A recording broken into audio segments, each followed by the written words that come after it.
je voudrais vous parler globalement de l'envers de la dette, mais ce titre, l'envers de la dette, on pourrait dire c'est l'escroquerie de la dette. C'est-à-dire comment, en fait, ce qu'on prétend être une dette de l'Afrique vis-à-vis de l'Occident ou vis-à-vis de la France, c'est exactement l'inverse. C'est exactement l'inverse. Et cette dette, elle n'est pas d'abord économique, elle est d'abord politique. C'est-à-dire que je vais vous parler de politique. Je suis un économiste, parce que j'ai fait de l'économie il y a un peu plus de 35 ans, parce que je pensais que c'était comme ça qu'on luttait contre les problèmes d'injustice, d'inégalité, etc. Eh bien, aujourd'hui, je suis un économiste qui pense que ça passe d'abord par la politique, c'est-à-dire que quand vous prenez un pays comme le Cameroun, par exemple, qui est un pays riche, extraordinairement en ressources matérielles et en ressources humaines, son seul problème, c'est pas la richesse, c'est la légitimité du pouvoir. Si vous avez un pouvoir qui passe son temps à détruire tout ce que les gens fabriquent et à organiser la corruption, comment voulez-vous qu'un peuple s'en sorte? Donc les problèmes sont des problèmes de légitimité, et vous allez voir pourquoi ces problèmes de légitimité se posent.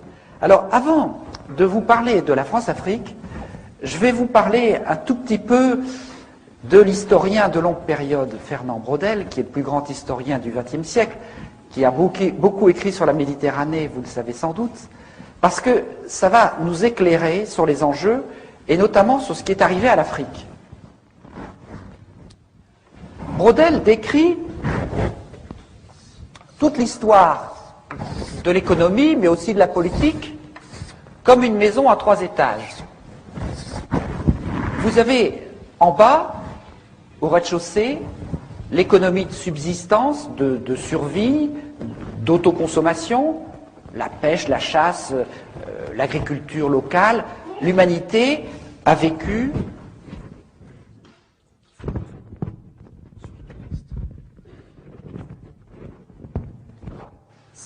l'humanité a vécu pendant plus d'1 million d'années exclusivement dans ce rez-de-chaussée. Et puis progressivement, il y a eu ce qu'on appelle l'échange local. L'image la plus achevée, c'est l'échange ville-campagne au Moyen-Âge, avec les gens qui allaient de leur campagne jusqu'à la ville dans la journée et qui rentraient le soir, et on voit bien la place du marché, etc., etc. Donc cet échange local, il a commencé il y a 10 ou 15 000 ans, il se poursuit toujours, et puis ensuite Braudel parle de l'échange au loin. C'est-à-dire que des gens ont été capables de monter des expéditions à travers des caravanes transcontinentales, à travers ensuite les navires qui allaient jusqu'en Extrême-Orient, et puis ensuite, grâce à l'essor des télécommunications, à l'essor des moyens techniques et financiers, un certain nombre de gens ont pu s'extraire du marché local pour conquérir des positions mondiales, et ces gens-là vous parlent en permanence du marché, mais en fait, leur seule ambition, c'est grâce à leurs moyens, leur super moyen de se placer en position de monopole ou d'oligopole, comme on dit, c'est-à-dire d'être un ou deux à contrôler le marché. Autrement dit, ce que décrit longuement Braudel après un travail de plusieurs décennies et dans son ouvrage majeur Civilisation matérielle, économie et capitalisme, c'est que vous avez 3 étages de l'économie, l'étage d'extrême proximité, ensuite l'échange local, et puis vous passez à l'économie monde ou à la macroéconomie, l'économie au loin. Ici, on ne pratique pas encore les règles du jeu de l'économie. Ici, on les pratique, et ici, on ne les pratique plus. Vous avez la même chose en politique. Vous commencez dans la famille et le clan. Ensuite, vous avez la démocratie locale, parce que toute la démocratie, tout le débat public a toujours été local. D'abord, en contrariété au pouvoir absolu. Et puis ensuite, vous avez la macropolitique, et au niveau macropolitique, on ne pratique plus les règles de la démocratie. Si vous regardez les grands enjeux du monde, le jour où les promoteurs de la démocratie, les Américains, appliqueront à l'échelle de la planète la règle de la démocratie, un homme, une voix, vous viendrez me chercher, mais je crois que je ne serai plus là. Donc, on est dans un système où, ici, on ne pratique pas les règles du jeu de la démocratie, du débat public. Ici, on les pratique, ici, on ne les pratique plus. C'est la même chose en football. Vous apprenez à jouer au football dans la rue, dans la formelle, à côté de chez vous. Ensuite, il y a des millions de personnes qui se mettent à vouloir un arbitre et à pratiquer les règles du jeu. Et puis quand vous vous appelez Bernard Tapie ou Berlusconi, vous commencez à trouver que la glorieuse incertitude du sport, c'est bon pour les autres, mais pas pour vous. Vous avez la même chose dans d'autres domaines. Donc vous avez un mécanisme que décrit Braudel, qui est un mécanisme sociologique où l'humanité fonctionne avec un étage de proximité, puis ici on apprend à survivre, on apprend à échanger, on apprend à naviguer par des phénomènes d'initiation qui permettent de construire les différents étages et très souvent ce qu'on appelle le capitalisme, c'est quand cet étage-là écrase les autres, parce que les autres sont tout à fait indispensables, ils sont même plus qu'indispensables, c'est-à-dire que vous avez deux types de sociétés. Les sociétés ballon de rugby, attendez, c'est un œuf là, c'est vraiment pas... Bon, enfin, la société ballon de rugby et la société en sablier.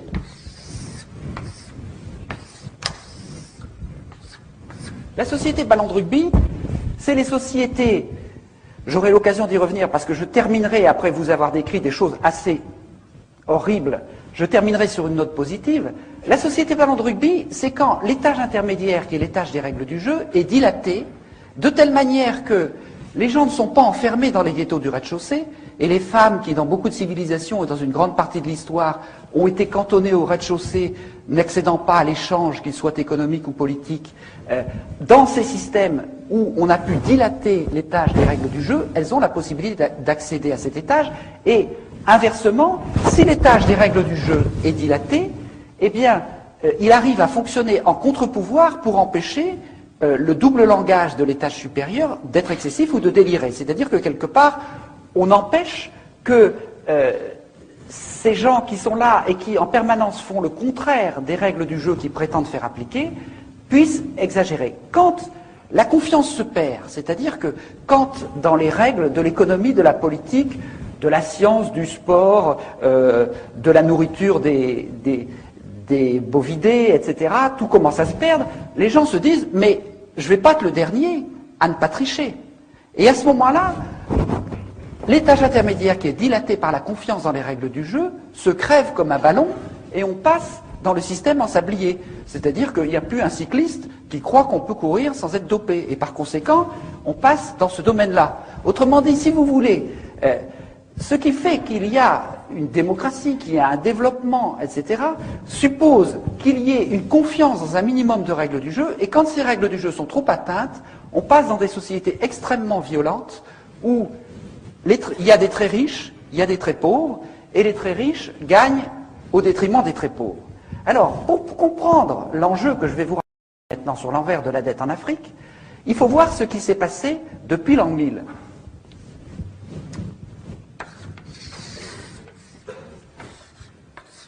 Je dessine brièvement l'Afrique.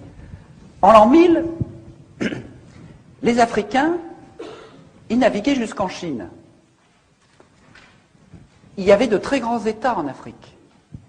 À la même époque, nous, en Europe, on clapotait péniblement dans la Méditerranée.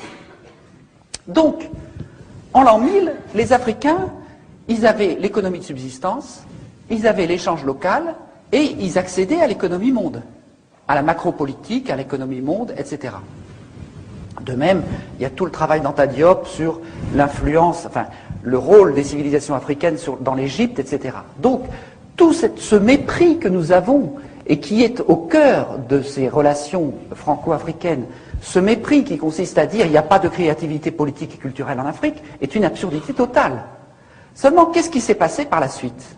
À partir de 1500, il y a eu les Portugais qui ont encerclé l'Afrique de 1400 et quelques, 1450, en l'espace d'un siècle. Autrement dit, avec cet encerclement, et puis ensuite l'esclavage, on a capturé l'étage supérieur, l'accès à l'économie monde de l'Afrique. Ensuite, avec la colonisation, on a folklorisé l'étage intermédiaire. On l'a aliéné, l'étage de l'échange local.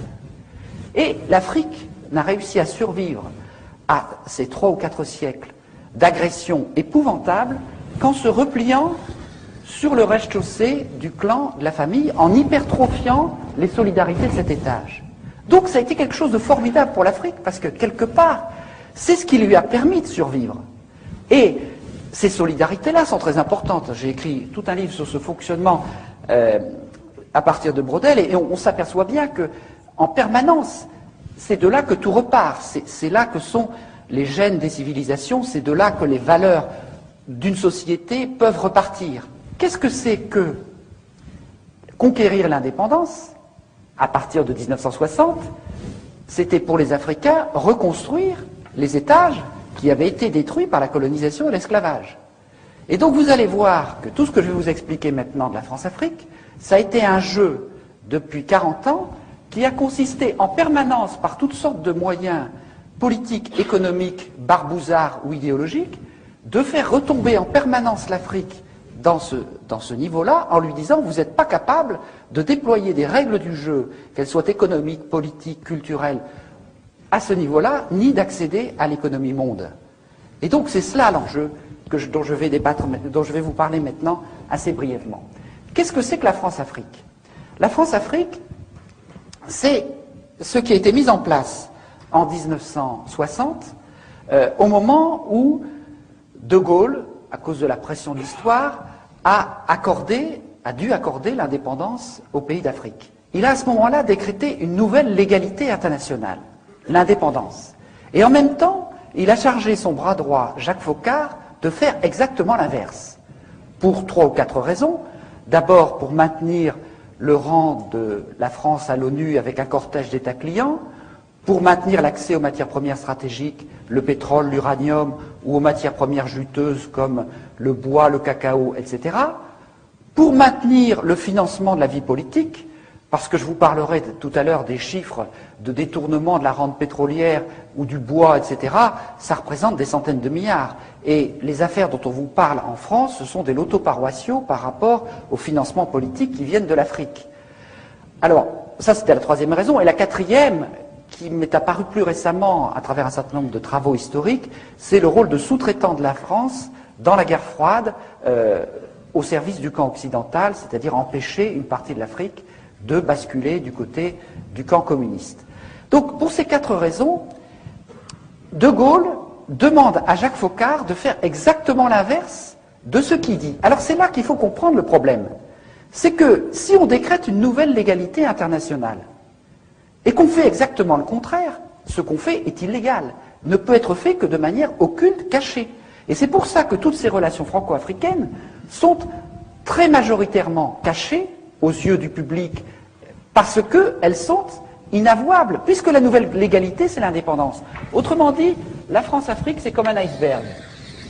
Vous avez 10% d'émergés, la France, patrie des droits de l'homme, meilleure amie de l'Afrique, généreuse, etc., toute une face immaculée dans la relation franco-africaine, et vous avez 90% d'immergés, qui est la réalité profonde de la réalité franco-africaine, qui est le système mis en place par Jacques Foccart et qui visait à maintenir la dépendance. Quels étaient ces moyens inavouables? Je vais très vite parce que je voudrais ensuite passer à l'actualité et puis aux enjeux actuels. Quels étaient les moyens parallèles, illégaux, inavouables de tenir cette relation franco-africaine? Le premier, ça a été de faire un grand ménage pour choisir des chefs d'État amis de la France, souvent d'ailleurs avec la nationalité française, parfois tout simplement des agents des services français comme Omar Bongo, qui vivent souvent en France d'ailleurs, tous ces gens-là. Donc on a choisi des proconsuls à la peau noire. On les a choisis comment? D'abord par une guerre civile épouvantable au Cameroun, qui a fait entre 100 000 et 400 000 morts, une guerre digne du Vietnam qui ne figure dans aucun manuel d'histoire. Ensuite, en assassinant les chefs d'État légitimes élus par la population, comme Sylvanus Olympio au Togo, qui a été assassiné par 4 sergents-chefs revenant de la guerre d'Algérie, dont l'un d'entre eux est toujours au pouvoir, et Yadema, tout cela sous la supervision de l'officier français qui était chargé d'assurer sa sécurité. Barthélemy Boganda, par exemple, le centrafricain, est mort dans un accident d'avion suspect, donc on a fait un grand ménage. Ensuite, les autres, on les a promus par la fraude électorale ou par la corruption, les moyens classiques. Il n'y en a qu'un seul qui a résisté, qui est Sékou Touré, mais qui a connu tellement de vrais complots en l'espace de 2 ans qu'il a fini par en voir défaut et par devenir paranoïaque, donc par être écarté quelque part du jeu. Donc on a mis en place un certain nombre de chefs d'État amis et on a pu tenir ce système par un ensemble de mécanismes parallèles que je n'ai pas beaucoup le temps de décrire, mais sur lesquels on reviendra si vous voulez. C'est une présence mercenaire, mais ces mercenaires comme Bob Denard, c'était déjà des vrais faux mercenaires, puisque chaque fois qu'il avait un procès, l'ensemble des services secrets venait dire « Mais Monsieur Denard travaille pour vous, pour nous. Ce n'est pas un mercenaire, c'est un corsaire de la République. » Donc on voit bien que c'était des moyens occultes qui en fait ne trompaient pas grand monde. Mais il y a d'autres moyens beaucoup plus subtils, beaucoup plus forts. C'est les entreprises phonées des services secrets français, notamment Elf, dont le Floch Prigent, l'ancien PDG, nous explique simplement que Elf, c'était le faux-nez des services secrets français, c'est-à-dire que les dizaines, les centaines de milliards prélevés sur le pétrole, entre le prix d'achat très faible et le prix de vente, et aussi avec les quantités de cargaisons non déclarées, une cargaison non déclarée, ça fait chaque fois 150 millions de francs. Bon, tout cet argent a permis de mener un certain nombre d'actions secrètes, par exemple la guerre de la France contre le Nigeria, cette fameuse guerre du Biafra pour conquérir la partie pétrolière du Nigeria, mais aussi tout un tas de coups d'État, de guerres civiles, de trafic d'armes, dont je vais vous parler tout à l'heure. Et tout cela a été alimenté par un certain nombre de circuits financiers parallèles, par les surfacturations des gros chantiers, par un certain nombre de petites entreprises de sécurité dans l'environnement pétrolier qui faisaient payer 3 fois leurs prestations et qui étaient dirigées par des gens comme Denard. Donc la différence servait à leurs bonnes œuvres. Ou bien les missions de coopération, nous en avons eu la preuve, avaient des petites sociétés barbouzardes qui leur facturaient 3 fois le prix pour se mettre de côté la différence et puis pouvoir mener leurs actions parallèles. Donc on a mis tout un tas de mécanismes qui permettaient de pomper le fric, si vous voulez, des pompes à fric, qui permettaient de tirer une bonne partie de la substance de la rente des ressources africaines et de l'extraire, notamment, grâce au franc CFA. On vous dit toujours le franc CFA, c'est un cadeau fait à l'Afrique. Le franc CFA, ça veut dire colonie française d'Afrique, je vous rappelle. Bon. Le franc CFA, étant donné que c'est un franc convertible, ça permettait de manière très simple que quand on faisait un don ou un frais à l'Afrique, eh bien l'avion repartait aussi vite de Yaoundé ou de Lomé pour aller en Suisse, et là les billets neufs, grâce à la convertibilité du franc CFA, étaient transformés en devises et partagés entre le décideur français et le responsable africain. Une partie de la dette de l'Afrique qui s'explique comme ça. Bon, mais c'est vrai, ça c'est le mécanisme le plus simple, il y en a d'un peu plus compliqué, c'est toujours le même principe. La convertibilité du franc CFA a été l'instrument le plus sûr d'extraire une grande partie des ressources de l'Afrique, et quand je parle de la rente des matières premières, il faudrait rajouter la rente de l'aide publique au développement, parce que si nous en sommes arrivés là, c'est que pendant 10 ans on s'est battu pour faire en sorte que les 40 milliards d'aide publique au développement, de nos impôts, que nous croyons servir pour l'aide publique au développement, aillent au moins en partie à destination. Et quand on s'est aperçu que ce n'était pas possible, on s'est dit, il y a quand même un vrai problème. Il y a 98% de ces 40 milliards qui sert à autre chose qu'à lutter contre la pauvreté. Il y en a la moitié qui est détournée, une autre moitié qui sert des objectifs de prestige ou de politique d'influence, et il y en a à peine 2% qui sert à lutter contre la faim ou les problèmes de pauvreté. Nous avons fait une statistique qui montre que quand vous comparez l'aide publique française par habitant avec la richesse d'exportation des pays, eh bien plus le pays est riche, plus il est aidé. Alors on ne va pas vous dire que c'est pour lutter contre la pauvreté.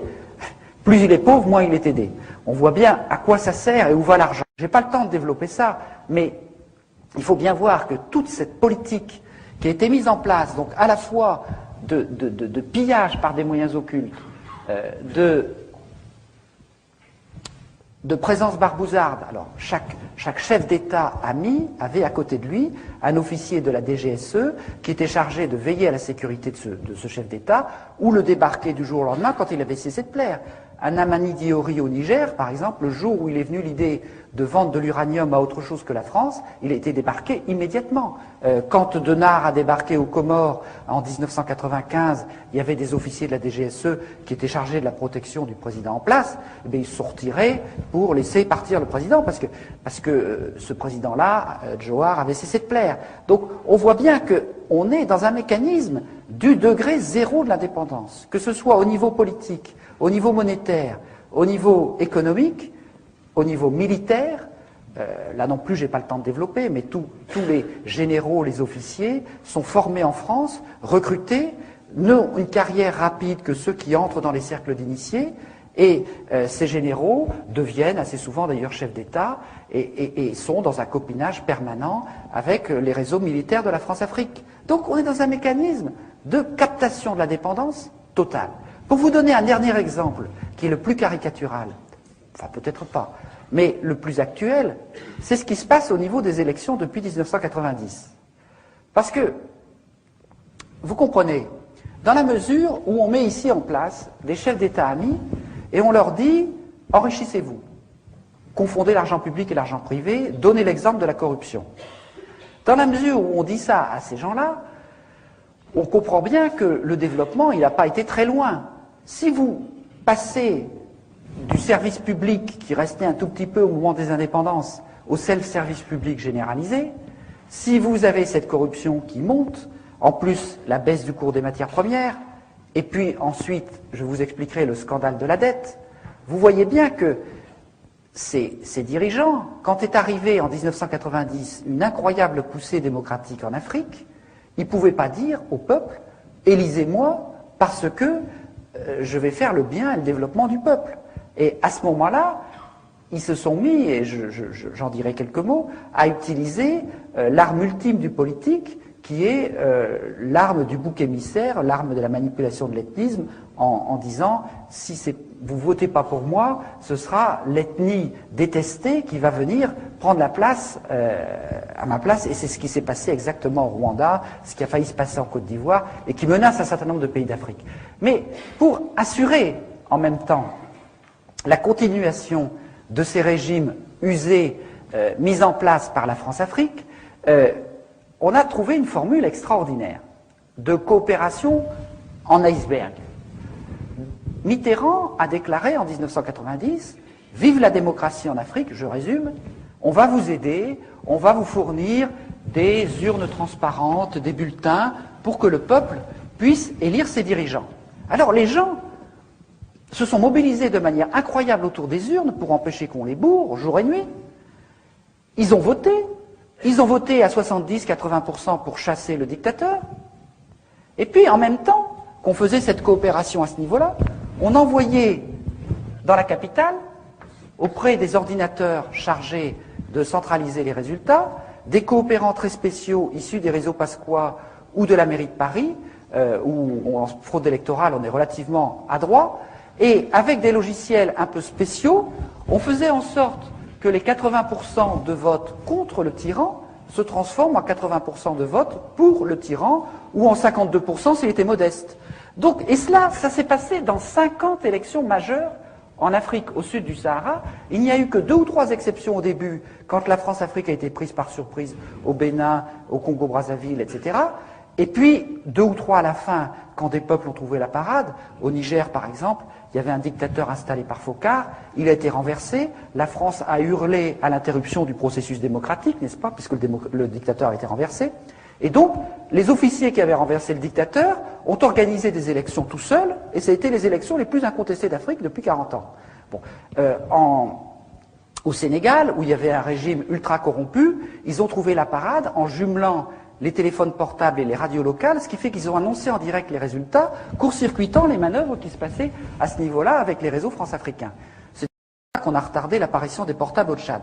Bon. Donc, on a mis en place un tas de systèmes qui permettaient, et c'est le cas, je ne vais pas vous détailler toutes ces élections, mais ceux qui connaissent un peu l'Afrique le savent, ça a été le cas au Cameroun, au Gabon, au Togo, à Djibouti, en Mauritanie, encore récemment au Bénin, et c'est ce qui est en train de se jouer à Madagascar, où il se passe des choses absolument extraordinaires ou monumentales, où il y a un mouvement depuis 3 ou 4 mois pour affirmer la légitimité d'une élection contre une pseudo-légalité d'une commission constitutionnelle totalement bidon. Et si le peuple de Madagascar gagne, c'est quelque chose de très important pour l'Afrique parce que ça va donner des tas d'idées à beaucoup de gens. Donc je vous invite vraiment à soutenir le combat du peuple malgache parce que c'est un combat absolument décisif pour l'Afrique. Parce que c'est un combat pour essayer de vaincre cette fatalité imposée de l'extérieur. Et vous vous observerez bien entendu que la France prétend qu'il faut défendre la légalité dans l'affaire. Bon, la France, pour ça, pourquoi? Parce que Madagascar a des émeraudes, parce que Madagascar a un tas de choses qui passent toujours pour le financement des partis politiques. Alors, je continue sur cette affaire. Je voudrais, parce qu'on a assez peu de temps et je voudrais laisser du temps pour le débat, vous parler de l'envers de la dette et vous en parler à partir de deux cas exemplaires qui sont le Congo-Brazzaville et l'Angola. Et puis ensuite, je vais vous montrer comment on est en train de passer de la France-Afrique à la mafia-Afrique, c'est-à-dire une forme de mondialisation de ces phénomènes. Et puis je terminerai par un aspect beaucoup plus positif, c'est-à-dire comment on peut inventer une nouvelle solidarité internationale. Alors, le Congo-Brazzaville. La dette, d'abord. La dette, après toutes ces magouilles, ces manœuvres que je vous ai décrites, les appétits se sont aiguisés parce qu'il y avait de la corruption, il n'y avait plus assez d'argent dans la rente des matières premières. Et donc, à la fin des années 70, on a trouvé une idée absolument géniale. On a dit aux Africains, écoutez, on va vous faire une aide publique au développement supplémentaire formidable, on va vous prêter à 1, 2 ou 3%, par exemple, alors que le taux du marché est à 10 ou 12%, et la différence, on va dire, c'est cadeau, c'est de l'aide publique au développement. Donc, on va vous prêter à tout va. Sauf que, on a prêté pourquoi? La moitié, comme je vous le disais, est repartie directement en Suisse ou dans les paradis fiscaux. L'autre moitié a servi à des projets somptuaires, des palais, aménager le Boeing de Bongo, etc., etc., ou ça a servi également à ce qu'on appelle les éléphants blancs, c'est-à-dire des projets dont le seul intérêt était d'être des gros chantiers pour des entreprises françaises, des projets facturés 3 fois, recommencés 5 fois, ou par exemple un hôpital dont le coût de fonctionnement est supérieur au budget de la santé du pays, donc il ne fonctionnera pas, ou un IUT dont le coût d'entretien est supérieur au budget de l'éducation, donc il ne sera pas entretenu. Tout un tas de choses qui sont complètement à côté des nécessités du développement, et quand vous vous retrouvez 15 ans plus tard à devoir rembourser de l'argent qui était soi-disant cadeau, mais qui est quand même une dette, avec quoi allez-vous le rembourser? C'est-à-dire que cet argent, les gens n'en ont jamais vu la couleur. Alors ça, c'est le phénomène, j'allais dire, ordinaire. Avec le cas du Congo-Brazzaville, on passe à une échelle qui est encore beaucoup plus incroyable. Beaucoup plus incroyable. Parce que là, on a un phénomène que je voudrais que vous arriviez à comprendre, parce qu'il est un petit peu extraordinaire, c'est que on a un pays qui a du pétrole. Alors, depuis qu'il a du pétrole, la France-Afrique, ELF, etc., lui prend son pétrole. Elle lui prend son pétrole, il y en a un tiers au moins qui n'est pas déclaré, qui passe au noir. L'or noir passe au noir. Dans des cargos qui vont se vendre sur les marchés parallèles. Jamais le gouvernement congolais n'a eu la possibilité de savoir combien il y a de pétrole qui sortait de chez lui. On lui donnait de temps en temps une feuille de papier avec 3 chiffres. Bon. Avec interdiction d'aller vérifier. Bon. Donc, le pétrole, on lui pompe son pétrole. Et puis, à la place de ça, qu'est-ce qu'on fait? On fait de la dette. On dit aux gens, écoutez, endettez-vous, on va vous faire un château à Paris, on va vous donner de l'argent par là, etc. Et donc, on fait ce qu'on appelle des prêts gagés sur le pétrole. On a vendu le pétrole pour 10 ans, 15 ans, tout le pétrole à venir. Et avec ça, ces prêts gagés, on vous explique qu'on passe par 30 ou 40 intermédiaires. On fait le tour de tous les paradis fiscaux. Chaque fois, il y en a un qui prend 1 ou 2%. Chaque fois, ça augmente la dette. Et puis, ensuite, on revend la dette, etc., etc. Et puis, c'est comme des œufs en neige. On vous a fait une dette au départ sur du pétrole que vous allez extraire dans 5 ans. Et cette dette, à force de se monter comme des œufs en neige, elle se multiplie par 3, 4, etc. Et vous vous retrouvez avec un des pays les plus riches d'Afrique, qui est le Congo-Brazzaville, qui, à la fin, a une dette qui est égale à 3 fois sa production annuelle globale, son PIB, comme on dit. Donc, vous avez quelque chose d'extraordinaire. On vous prend le pétrole, et à la place, au lieu de vous mettre de l'argent, on vous prend de l'argent. On vous enlève 3 fois l'argent. C'est quand même une opération formidable. Alors, je ne vous rentre pas dans tous les détails, parce que les mécanismes qui passent par les paradis fiscaux, tous les intermédiaires, il y en a des quantités, je décris ça en détail dans l'envers de la dette, c'est un peu compliqué, mais le résultat, il est là. C'est-à-dire, c'est pas plus et moins, c'est pas de la comptabilité en partie double, on prend du pétrole, on met de l'argent. Non, on prend du pétrole et on arrive à prendre de l'argent. Et puis alors, ce qui est encore plus extraordinaire, c'est qu'il y a une partie de cet argent qui sert à acheter des armes On arme les deux camps de la guerre civile, comme je vais vous l'expliquer, et avec ça, le pays est détruit. Bon, c'est extraordinaire. Comme criminalité répétitive, c'est quand même intéressant. On prend le pétrole, on met la dette, on détruit le pays. C'est assez radical. Alors évidemment, le pays, après ça, est en une difficulté assez importante pour aller discuter le pourcentage du pétrole. Et donc je vais vous raconter ça, non plus sous l'angle de l'envers de la dette, mais sous l'angle de l'actualité politique, criminelle et militaire du Congo-Brazzaville. Qu'est-ce qui s'est passé en 1990 ? On avait une dictature dirigée par M. Denis Sassou Nguesso. M. Denis Sassou Nguesso, c'est un personnage assez folklorique, anti-impérialiste, développant des discours sur l'inégalité, le marxisme, etc., etc. Mais le Floch a une phrase magnifique, il dit « Le Congo a été un temps marxiste toujours sous contrôle d'Elf ». C'est-à-dire qu'il y avait un agent des services français qui était déguisé en marxiste et qui était en fait le contrôleur d'Elf. Bon, alors cet agent-là, c'était monsieur 17%. Pourquoi ? Parce qu'il demandait pour son pays que 17% du pétrole. C'était quand même un monsieur bien confortable. Alors, par ailleurs, il touchait de l'argent grâce à tous les détournements, mais ça, c'est une autre affaire. Pour Elf, ça ne coûtait que 17% du pétrole déclaré. Alors, il y a un grand mouvement démocratique qui apparaît à partir de 1990. Les gens se réunissent en conférence nationale souveraine, c'est un peu comme 1789, tout le peuple se met ensemble, on élabore une nouvelle constitution, on veut redémarrer la vie politique et démocratique du Congo-Brazzaville.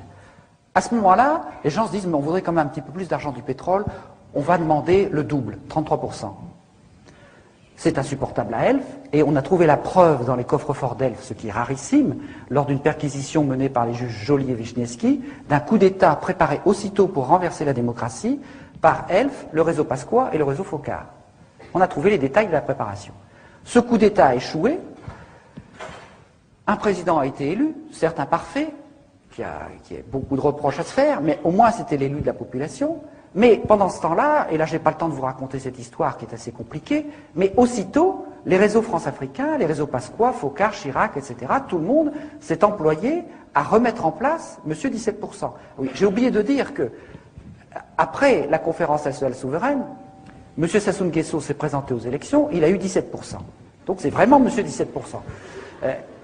Donc, monsieur 17%, il fallait le remettre en place. Donc, comment on a fait ? On a commencé à larguer des armes. Monsieur Sassou Nguesso a un gendre assez riche, un voisin qui s'appelle Omar Bongo, président du Gabon. Monsieur Sassou Nguesso a des relations dans toute la classe politique française, depuis l'extrême droite jusqu'à l'extrême gauche. On a commencé à larguer des armes. On a une préparation politique qui a été faite également depuis la mairie de Paris, par un certain monsieur Probst, enfin je passe sur les détails. Et en 1997, donc une guerre civile se déclenche pour renverser le pouvoir qui avait été établi par le renouveau démocratique du Congo-Brazzaville. La guerre civile a duré 4 mois. Pour renverser le régime en place, je suis obligé de vous dire la liste de tous ceux qui ont participé parce que c'est assez incroyable. Il y avait toute une partie de l'armée qui était fidèle à Sassou Nguesso, des miliciens qui ensuite vont commettre une série de crimes contre l'humanité qu'on appelait les Cobras. Mais la France a amené 1000 soldats tchadiens pour aider. Il y avait une partie de la garde présidentielle de Mobutu, de sinistre mémoire, qui s'était repliée de l'autre côté du fleuve, donc à Brazzaville, qui a contribué à combattre aux côtés de Sassou Nguesso. Il y avait toute une partie de l'armée qui venait de commettre le génocide au Rwanda 3 ans auparavant, qui s'était réfugiée comme par hasard au Congo-Brazzaville, en France-Afrique, et qui a contribué également aux côtés de M. Sassou Nguesso. Un certain nombre de mercenaires dont je vais vous parler tout à l'heure. Et puis, pour finir, l'armée angolaise qui est venue envahir le Congo pour achever de réinstaller le dictateur. Alors, l'armée angolaise, c'est quand même pas rien. C'est là que, bon, il faut voir la désinformation que nous subissons. Vous savez, vous avez peut-être entendu des présidents, ces temps derniers, vous expliquer que la France n'intervenait plus jamais militairement en Afrique. Eh bien, vous avez peut-être aussi entendu parler, parce que je veux aussi en reparler, de l'Angola Gate, c'est-à-dire de ce scandale de fourniture d'armes à un pays en guerre civile, l'Angola, par le réseau Pasqua, M. Falcon, M. Guedamac, M. Marchiani, etc., etc. Eh bien, Marchiani a déclaré devant le juge, mais attendez, c'est pas une affaire subalterne, cette affaire. Nous avons négocié avec l'Angola pour lui fournir des armes, et en contrepartie, Il a dit ça au juge. En contrepartie, l'armée angolaise allait intervenir pour les intérêts de la France dans les guerres civiles des deux Congos, le Congo-Brazzaville et le Congo-Kinshasa. Ce sont les deux guerres civiles les plus meurtrières d'Afrique en ce moment, ou qui ont été les plus meurtrières. Donc sans que vous le sachiez, sans que le Parlement le sache, eh bien il y a eu la France, par Angola interposé, par Tchadien interposé, par Mobutuiste interposé, etc., a mené une guerre qui a contribué à détruire le Congo-Brazzaville. Et je n'ai pas le temps de développer, mais dans cette guerre, les deux camps de la guerre civile ont été armés par des trafiquants d'armes liés aux pétroliers avec l'argent de la dette. Si je continue, M. Sassou Nguesso, M. 17% revenu au pouvoir et recommençant les mêmes pratiques, la guerre civile, un bout de guerre civile, renaît un an plus tard. Et entre décembre 98 et décembre 99, le rouleau compresseur angolais, tchadien, les miliciens, etc., les mercenaires dont je vous parlerai, ce rouleau compresseur a fait au Congo-Brazzaville minimum 100 000 morts, une cinquantaine de radours sur glane, plus de 20 000 viols ethniques, plus en un an que tout ce qui s'est passé au Kosovo, en Tchétchénie et à Timor-Est réunis. Regardez la couverture de presse de ces 3 derniers événements pendant la même période. Regardez ce qu'on vous a raconté sur ce qui s'est passé au Congo-Brazzaville, l'un des tout premiers fournisseurs pétroliers français et le berceau de la France libre. Rien. Une censure quasi totale. Et, bien entendu, ce pays, maintenant, sa normalisation est achevée. Le dictateur vient d'être légitimé par de pseudo-élections. Et on vient de dire, M. Sassou Nguesso, donc, est un élève modèle de la nouvelle guerre du bien contre le mal. Il s'est évidemment le premier à s'enrôler auprès de M. Bush. Parce que dans cette affaire, évidemment, les Américains étaient tout à fait d'accord. Alors, simplement, pour vous donner encore un tout petit exemple, j'ai essayé d'accélérer parce que j'ai beaucoup de choses à vous dire, mais pour vous donner un tout petit exemple du fonctionnement de la France-Afrique, dans cette affaire-là, il y a eu tout un tas de mercenaires français, et ça c'est quelque chose de très inquiétant pour la démocratie, parce que tous les grands pays occidentaux, aujourd'hui, pour ne plus intervenir militairement officiellement, sont en train de développer dans des proportions considérables des sociétés de mercenaires qui pourront échapper aux lois de la guerre, mais qui sont en fait complètement contrôlées par les services secrets. Et il y a deux types de vrais faux mercenaires. Il y a eu un triplement depuis 1990 du nombre des soldats qu'on pourrait appeler des forces spéciales, qui dépendent maintenant directement du commandement des opérations spéciales, le COS, qui est rattaché hors hiérarchie à la présidence de la République. Autrement dit, depuis 1990, le président de la République française dispose de sa garde présidentielle comme n'importe quel chef d'État africain. Et il peut mener des guerres secrètes, ce qu'il a fait au Rwanda et ce que Chirac a fait au Congo-Brazzaville. D'ailleurs, le ministre de la Coopération français a vendu la mèche dans Jeune Afrique. Il a dit qu'il y a vraiment beaucoup trop de confusion au Congo-Brazzaville, parce qu'il y a quantité de mercenaires français qui ont à peine eu le temps de quitter l'uniforme qu'ils portaient hier. Parce que c'est tout simplement des militaires des forces spéciales qui se déguisent en mercenaires, qui font un intérim de mercenariat et qui porteront à nouveau leur uniforme demain. C'est quand même tout à fait gênant. Mais il y a encore pire. Il y a tous les mercenaires d'extrême droite qui sont répandus à travers toute l'Afrique et dont le vivier est constitué par la garde présidentielle de Jean-Marie Le Pen, le DPS, Département Protection Sécurité. Il y a 1700 hommes là-dedans, anciens gendarmes, anciens militaires, anciens policiers. Toutes les sociétés de mercenaires françaises recrutent parmi ces 1700 hommes. Il y a au moins une quinzaine de sociétés de mercenaires, et quand nous sommes plaints de la présence de ces mercenaires au Congo-Brazzaville, au ministère des Affaires étrangères, on nous a dit, mais il faut respecter la liberté du commerce. Alors, ces sociétés, pour voir un peu de quoi il s'agit, il faut que je vous raconte très brièvement l'histoire de Bernard Courcelles. Bernard Courcelles est un officier du plus secret des services de renseignement français, qui s'appelle la sécurité militaire ou la DPSD. La DPSD est chargée entre autres du contrôle des trafics d'armes et des mercenaires. En 1980, il démarre sa carrière avec un certain Bruno Gollnisch, qui a fait une autre carrière par la suite. Bernard Courcelles, chargé de contrôler les mercenaires, il crée sa société de mercenaires avec son frère, qu'on verra ensuite dans les 15 années à venir.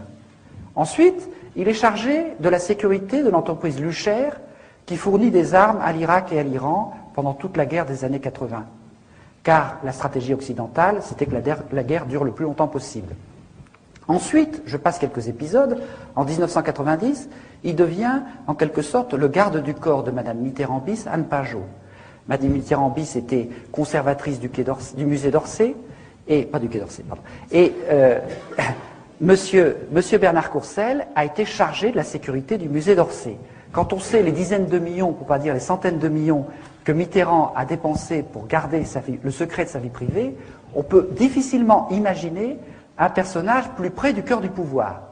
Or, sans transition, en 1994, M. Bernard Courcel est nommé directeur de la garde présidentielle de Jean-Marie Le Pen. Il passe de Mme Mitterrand-Bis à Jean-Marie Le Pen sans transition, et pendant 6 ans, il va être le directeur de ce vivier de mercenaires, qui l'enverra un peu partout, en Afrique et ailleurs. En 1999, il devient directeur de la garde présidentielle de M. Sassou Nguesso au Congo-Brazzaville, qui venait de commettre une série de crimes contre l'humanité, et 2 mois plus tard, directeur de la sécurité des installations pétrolières françaises au Gabon, un poste tout à fait marginal. Donc vous voyez cette espèce de glissement entre Mitterrand, les trafics d'armes, les mercenaires, la garde présidentielle de Le Pen, la sécurité des installations pétrolières, ça a quelque chose de tout à fait hallucinant. Et vous avez peut-être vu récemment sur France 3, après un interview dans Libération, qu'un repenti de chez Courcel avait expliqué que comment ils faisaient leurs coups en Afrique, comment de temps en temps ils venaient aussi menacer des opposants en France, et comment, quand ils étaient un peu trop désœuvrés, on les envoyait dans les quartiers sensibles brûler des voitures pour y attiser aussi un peu l'ethnisme, parce qu'il n'y a pas de raison de développer le racisme seulement en Afrique.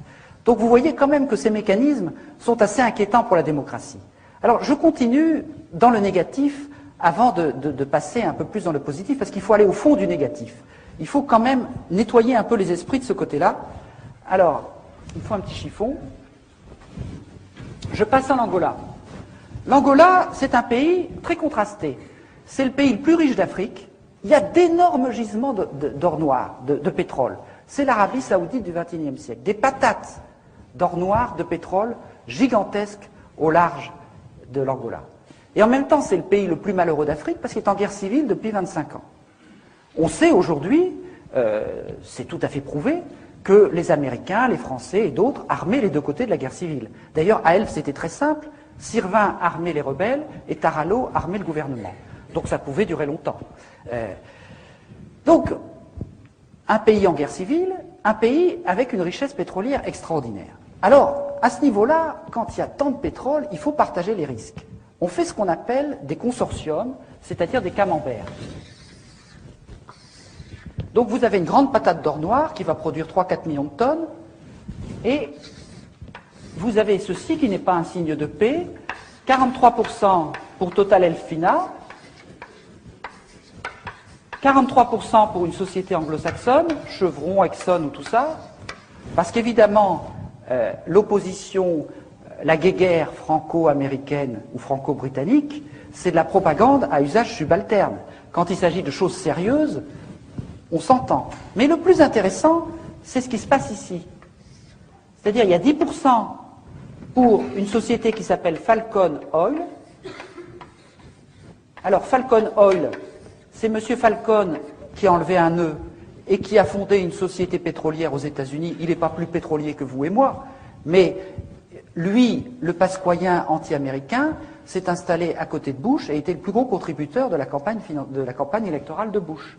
Puis à côté, vous avez une société de mercenaires israéliens, Levdan, et ce type de schéma, avec d'autres sociétés, vous le retrouvez dans toutes les patates d'or noir. Autrement dit, vous avez un gisement gigantesque, est inscrit pour toute sa durée de vie la fourniture de biens et services de guerre. C'est comme ça que tous les pays d'Afrique, et d'ailleurs, qui ont le malheur d'avoir du pétrole, au lieu que ça les enrichisse, ça les appauvrit, parce que la guerre est dans les gènes de l'exploitation pétrolière. Quand on a compris ça, on est obligé d'entrer dans des considérations assez inquiétantes. C'est-à-dire que, en fait, tous ces gens, les Marchiani, les Falcon, les Guedamac, les Sirvin, etc., ces gens-là qui sont dans le pétrole, ils sont aussi dans les ventes d'armes. C'est pour ça que l'affaire Elf est une affaire de trafic d'armes. Pourquoi, quand on parle d'affaire Elf, c'est l'affaire des frégates de Taïwan? Mais parce que c'est exactement la même chose. Tout l'argent du pétrole, une grande partie de l'argent du pétrole, passe par les paradis fiscaux. Une grande partie passe par des circuits opaques et occultes. Or, les armes, c'est la même chose.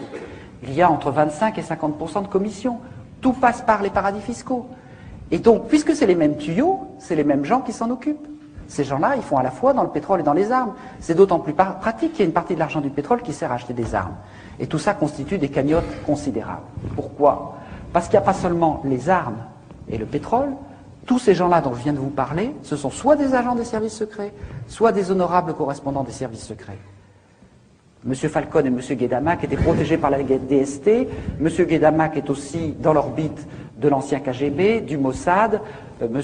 Falcon est très proche des États-Unis. Tous ces gens-là, ils sont multicartes des services secrets. Alors, qu'est-ce que ça veut dire en fait? Ça veut dire que, depuis la guerre froide notamment,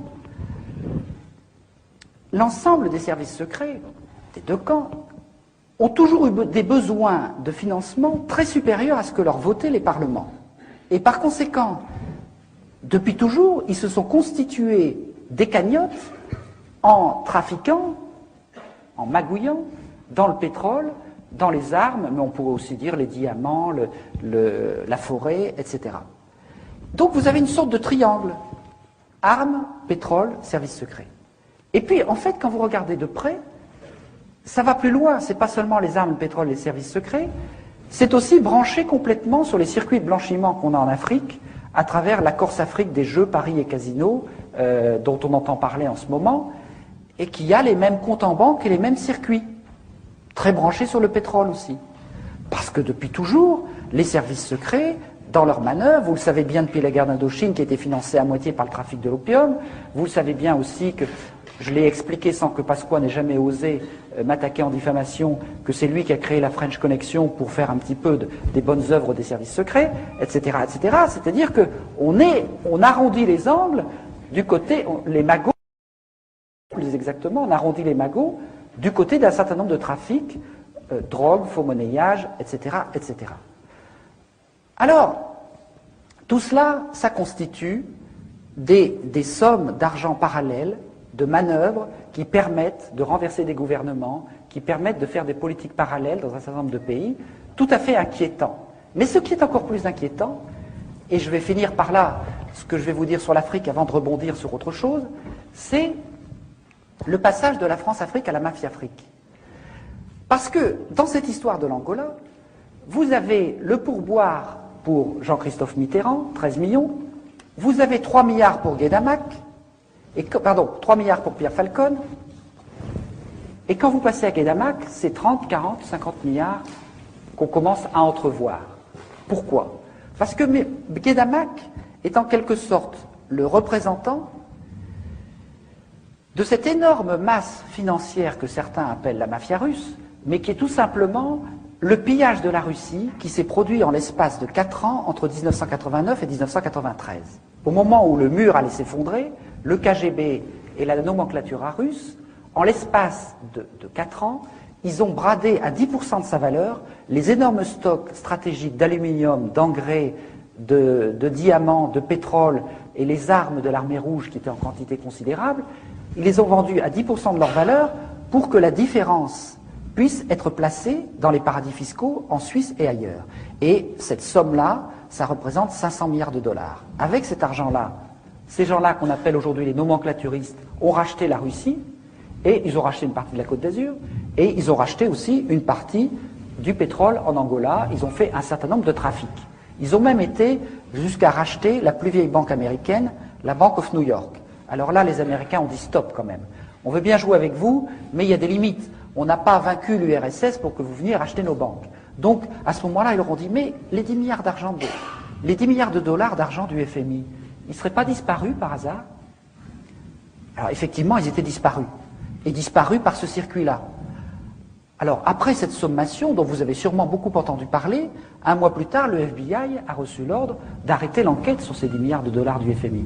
Pourquoi? Parce que ce que je suis en train de vous expliquer, c'est que Guedamac, c'est, je vous ai dit, l'ex-KGB, le FSB, la DST, le Mossad, quelques autres services encore. Il est associé à Falcon, qui est branché sur les États-Unis, et on pourrait continuer longtemps comme ça. Donc en fait, qu'est-ce qui est en train de se passer depuis 3 ou 4 ans? C'est que ces nappes souterraines parallèles gérées dans l'orbite des lobbies militaro-industriels, des pétroliers et des services secrets sont en train de s'interconnecter. On a une mondialisation des phénomènes de criminalité financière ou d'argent parallèle des différentes nationalités. Et c'est ça qui est en train de se passer à travers des personnages comme Guédamac, qui est en quelque sorte le porte-parole de la masse financière russe. Donc on s'aperçoit qu'on est en train d'assister à une espèce de prise de contrôle extrêmement dangereuse, parce que la France-Afrique, qu'est-ce que c'était? C'était une raison d'État mise en place par De Gaulle avec des pratiques de voyous, des pratiques illégales de voyous. Mais quand vous avez des gens qui pendant 40 ans font des pratiques de voyous, eh bien ils deviennent des voyous. Un Sirvin, qui est un honorable correspondant des services secrets, il dit, mais j'ai de quoi faire 20 fois sauter la République, j'ai de quoi me payer toute la classe politique, ce qu'il a fait.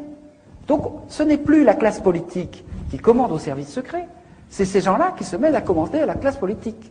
Donc tout ça est extrêmement inquiétant par rapport à notre démocratie, outre que ça contribue à détruire l'Afrique et à lui coller des dettes qui n'ont ni queue ni tête. Bon. Mais je voudrais maintenant terminer assez rapidement en passant sur l'enjeu politique majeur qui est derrière tout ça. Derrière tout ça, il y a d'abord le problème de l'accélération incroyable de la délinquance, de la criminalité financière, de la dérégulation financière, qui est en train de constituer un gouvernement parallèle du monde. Bon. Et une partie des événements récents s'explique aussi par cela. J'espère que certains d'entre vous ont lu Révélation ou la boîte noire, parce que tout ça est parfaitement expliqué là-dedans.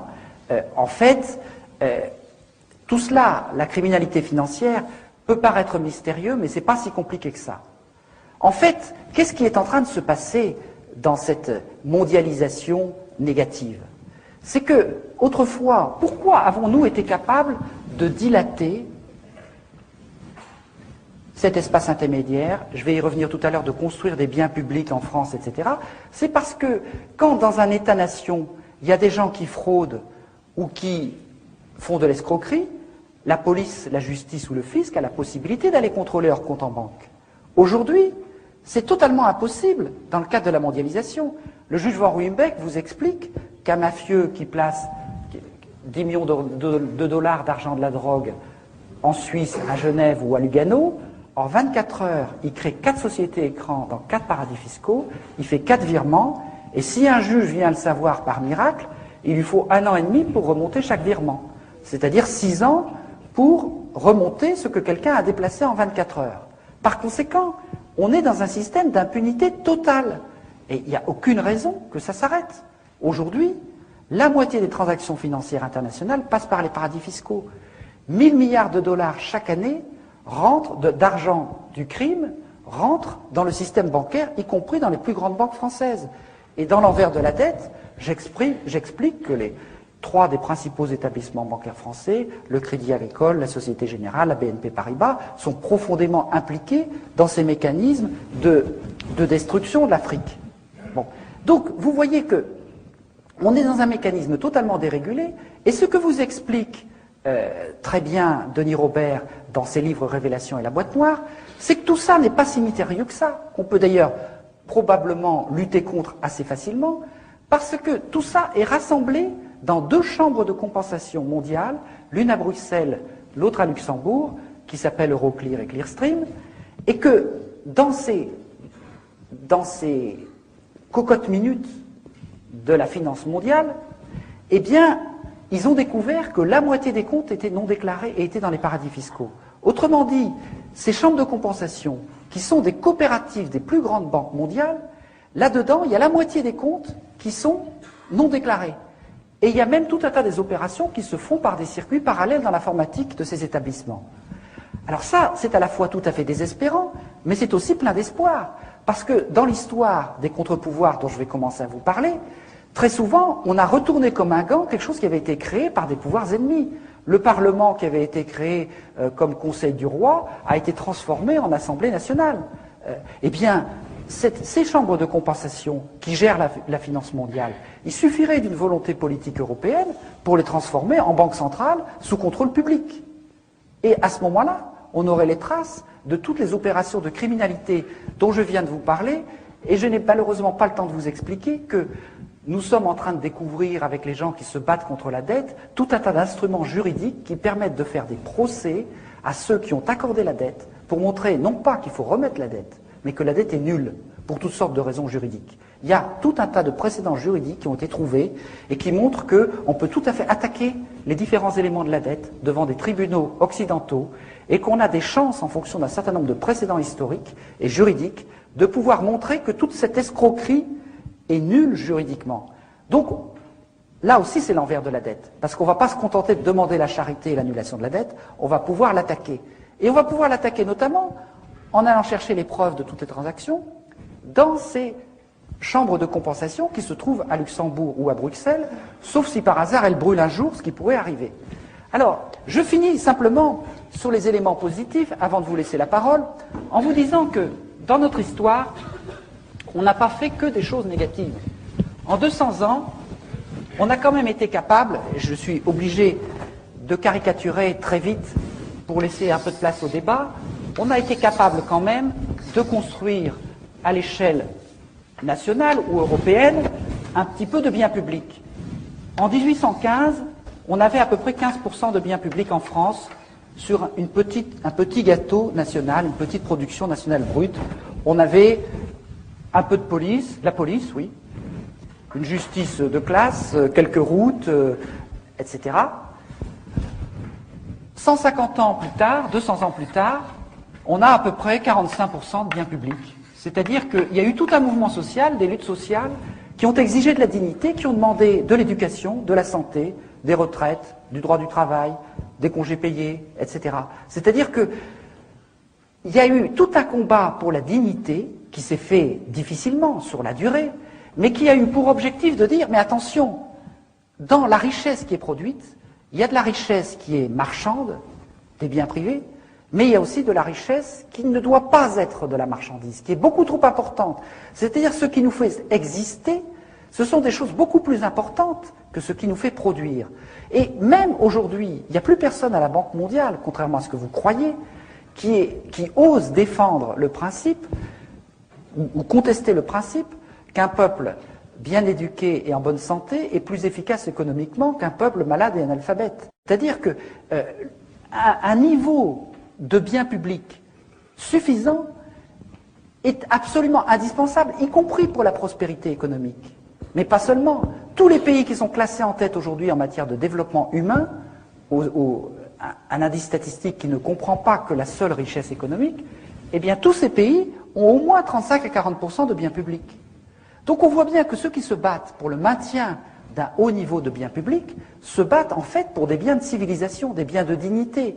Ce qui fait que dans un pays, tout le monde et tout n'est pas à vendre. C'est-à-dire que le phénomène de création des biens publics a eu aussi un phénomène de dilatation, d'expansion de la richesse globale. Et contrairement à tous ceux qui prétendaient que ce n'était pas possible de payer la santé, l'éducation, les congés payés, etc., ça a développé tout un tas d'activités qui fait qu'en fait, aujourd'hui, y compris la richesse privée, est plus importante que quand on avait moins de biens publics. Eh bien, quel est l'enjeu au niveau international? Aujourd'hui, au niveau international, on a 0,3% de biens publics à l'échelle mondiale. Quelque chose de ridicule. On va devoir, de manière absolument indispensable, si on veut combattre l'effet de serre, si on veut combattre les grandes épidémies, si on veut assurer la sécurité alimentaire, une justice pénale internationale, combattre la pollution des océans, on va devoir créer du bien public à l'échelle mondiale, y compris aussi pour réguler la criminalité financière. En même temps, les deux jeunes Guinéens qui, en s'envolant dans une soute d'avion, il y a 2 ans, ont dit aux dirigeants d'Europe, nous sommes des êtres humains, nous avons droit à l'éducation et à la santé. Ils sont morts de froid, mais ils ont été enterrés comme des prophètes dans leur pays, et c'est des prophètes. Ils ont parfaitement raison. On ne pourra pas ne pas leur donner raison. C'est inévitable. Donc, nous allons conquérir, tous ensemble, des biens publics à l'échelle mondiale. Et ça change totalement le principe de la solidarité internationale. Parce que là, ce n'est pas nous qui allons les aider à travers une espèce d'aide au développement néocoloniale, plus ou moins charitable et plus ou moins détournée. Ceux qui vont se battre pour conquérir du bien public parce qu'ils ne l'ont pas, eh bien, en fait, c'est eux qui vont nous aider. Parce que c'est eux qui vont initier un jeu à somme positive par rapport à une humanité qui aujourd'hui va droit dans le mur en confinant ses richesses à un tout petit nombre. Donc on se rend compte que la perspective d'une construction des biens publics à l'échelle mondiale, sur laquelle nous avons beaucoup travaillé et qui est beaucoup plus accessible que vous ne pensez, parce que nous avons dans notre mémoire le souvenir de la manière dont nous les avons conquis, eh bien, cette construction des biens publics à l'échelle mondiale renverse complètement la perspective de la solidarité internationale. Et à partir de là, j'en viens maintenant tout de suite à ma conclusion, si un Jean-Christophe Mitterrand, qui plaide son innocence dans tous les sens du terme, est capable de planquer 13 millions de francs en Suisse pour ne pas payer l'impôt, ça veut dire que bientôt il n'y aura plus que les pauvres et les imbéciles pour payer leurs impôts, c'est-à-dire pas grand monde. Qu'est-ce que c'est que ça ici? C'est pas la quête à la sortie des églises, c'est le fisc. Le fisc, c'est une œuvre de civilisation. Il n'y a pas de bien public s'il n'y a pas un petit peu de solidarité collective. Qu'est-ce que c'est que les paradis fiscaux? C'est la destruction du fisc, c'est-à-dire la destruction de tout ce que nous avons conquis en 2 siècles. Donc vous voyez aujourd'hui clairement que les paradis fiscaux, ce n'est pas seulement par là que s'en va tout le sang et toute la richesse de l'Afrique, c'est aussi par là qu'est en train de se détruire tout ce que nous avons conquis de notre côté. Et par conséquent, pour ceux qui avaient un petit peu perdu leur boussole en matière militante, nous savons maintenant clairement ce que nous ne voulons et ce que nous ne voulons pas. Si nous voulons des biens de civilisation, c'est-à-dire des biens publics, eh bien, en même temps, nous savons que nous devons combattre ce qui les détruit, c'est-à-dire la criminalité financière.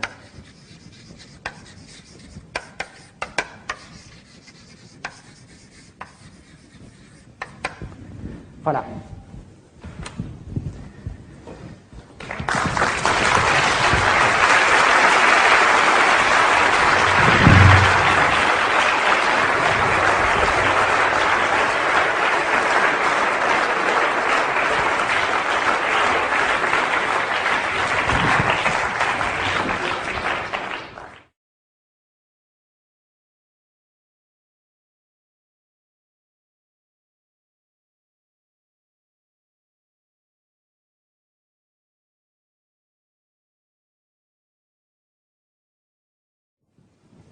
Bon, je vais d'abord répondre à ces 2 questions parce qu'elles sont importantes et elles vont ensemble.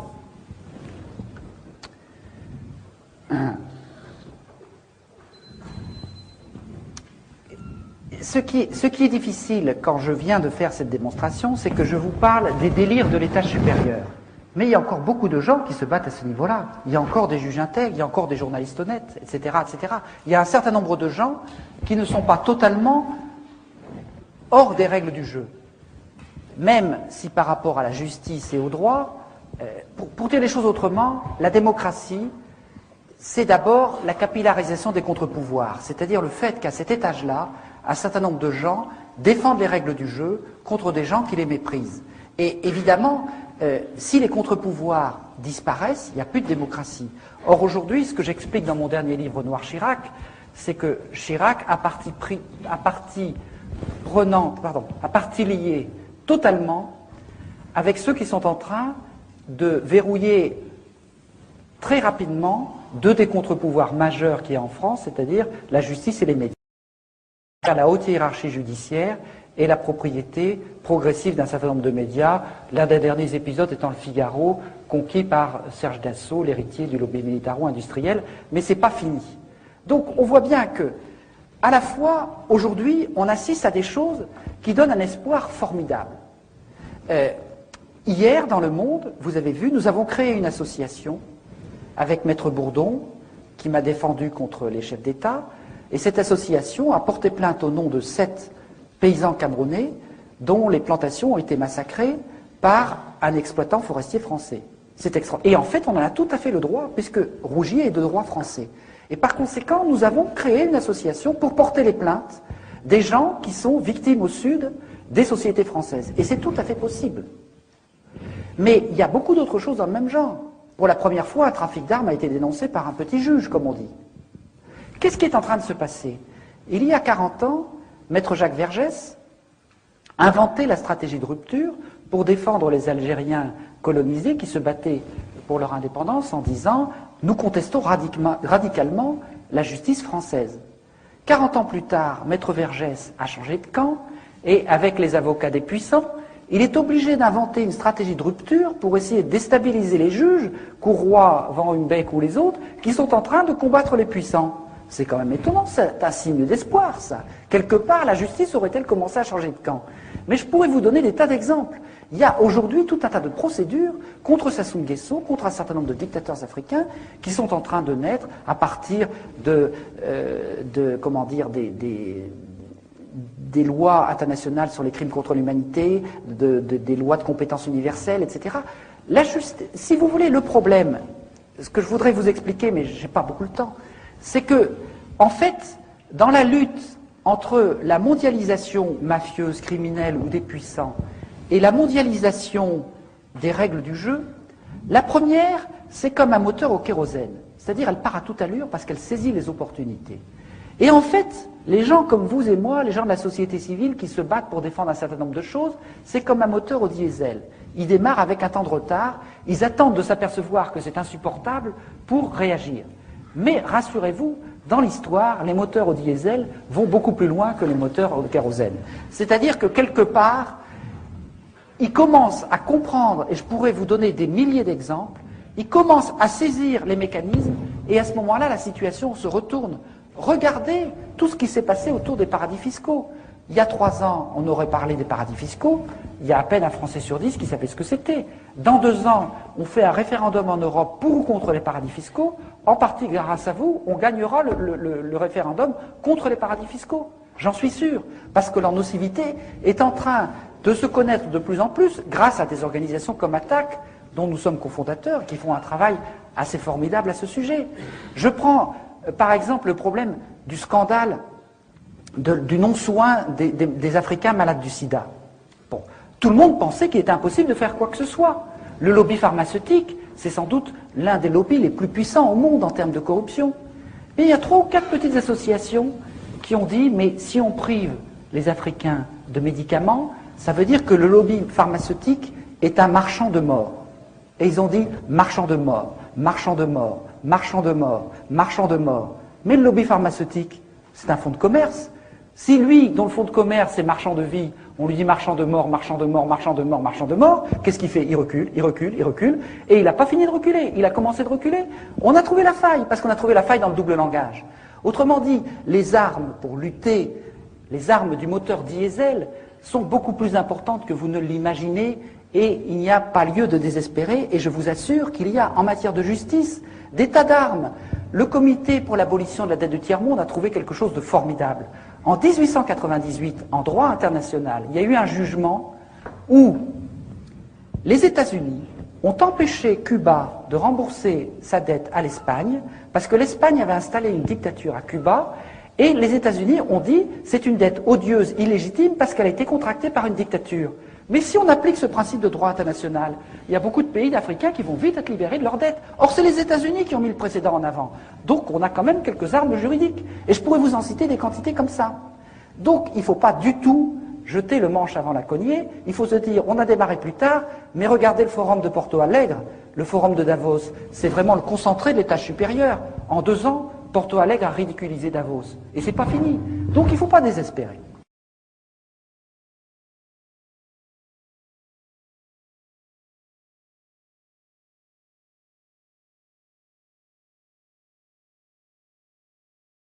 Ben, je vais d'abord répondre à ces 2 questions parce que c'est plus facile en s'en souvenant.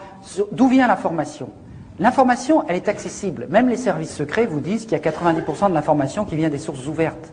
Il suffit de faire un travail de chercheur d'or, de dépouiller l'ensemble de la presse française et étrangère. Alors la presse française, il y a une bonne partie des informations, mais vous savez, c'est comme certains poissons dont raffolent les Japonais. Quand vous connaissez bien les désinformateurs, c'est souvent là qu'il y a la meilleure information. Donc il suffit d'isoler le poison et on trouve un certain nombre de choses. Donc vous avez toute la presse française, toute la presse étrangère qui n'a pas du tout les mêmes biais que la presse française, pas toujours. Et puis, on peut se constituer au fur et à mesure un certain nombre d'amis à travers le monde, journalistes, experts, défenseurs des droits de l'homme. Et enfin, depuis 10 ans, il y a des milliers d'Africains qui sont venus nous dire ce qui se passait chez eux et qui ne pouvaient pas publier. Et quand on croise ces 4 sources, on arrive à se faire une idée assez précise quand même de la situation.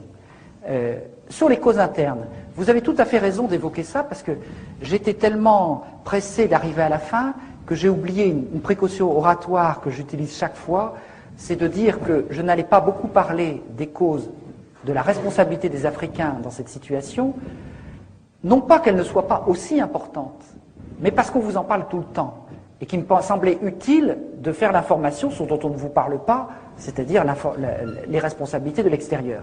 Mais ce serait évidemment une forme de néocolonialisme à l'envers que de dire que les Africains n'ont pas une part importante dans cette situation. Alors, à ce propos, je voudrais dénoncer 2 armes extrêmement importantes, 2 armes idéologiques très importantes du néocolonialisme en Afrique. Et une troisième. La troisième, c'est le mépris, mais j'en ai déjà parlé. C'est-à-dire que quand vous discutez avec des gens qui opèrent ces manœuvres de la France-Afrique ou de la mafia-Afrique, ils ont un mépris incroyable de l'Afrique, un mépris invraisemblable. Ils disent l'Afrique c'est une page blanche, on peut faire ce qu'on veut, il n'y a pas de créativité politique et culturelle, etc. Ce qui est une connerie monumentale,